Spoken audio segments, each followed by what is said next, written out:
The apocalypse has arrived. The shockwave from the meteor impact spread quickly to the 38th floor. I was trembling, crawling towards the exit. This building could collapse at any moment from the repeated shocks. I had to escape immediately. I needed to find an open space to take shelter. As I reached the door, I watched helplessly as people rushed into the elevator. The elevator plunged rapidly. In an instant, everyone vanished without a trace. I froze for a moment, then turned and rushed toward the stairwell, looking for a safer way out. But the stairwell was already packed with people. Everyone was pushing and shoving, rushing down. Above me, a large hole appeared in the ceiling. Debris fell like rain. Sand and gravel flew into my eyes. I could barely see the steps in front of me. I could only rely on the sound of people's footsteps to guide me. Suddenly, I was pushed over. I tumbled down the stairs. I was shoved into a corner, and the sounds around me became muffled and distant. The first floor was too crowded. I couldn't escape quickly. I struggled and climbed back to the second floor, pushing open the fire exit door. Without hesitation, I jumped from the second floor. There was a car below. The roof cushioned my fall. I landed safely by some luck. I saw my boyfriend rushing toward me in panic. He grabbed me and pulled me to run. But just then, the building suddenly collapsed. He shoved me away and was buried by the massive rubble. I hadn't even had time to react when I found myself backed up in the middle of the road. A speeding car hit me, sending me flying. I lost consciousness instantly. The driver hurriedly got out and checked. He found I was still breathing and rushed to lift me into the backseat, speeding away. The car drove for what felt like miles. It wasn't until much later that I slowly regained consciousness. But the danger hadn't stopped. The meteor shower still rained down from the sky. A meteor struck a large truck. The truck lost control and came speeding towards us. The driver slammed on the brakes without hesitation. If he had been even a second slower, the truck would have crashed into us. The road ahead was completely blocked. The driver urgently told me to get out and run.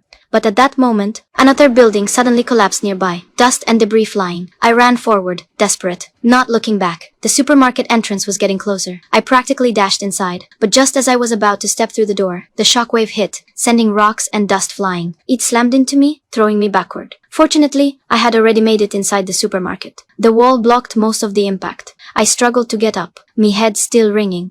I saw a little boy trapped in the mezzanine upstairs. I pushed myself to save him. But as soon as we stepped onto the road, the scene before me nearly stopped my heart. The unfinished skyscraper was about to collapse. The massive crane bent and suddenly crashed down. The nearby unfinished building also started to collapse. Debris flew toward us. My heart almost stopped. All that remained was pure terror.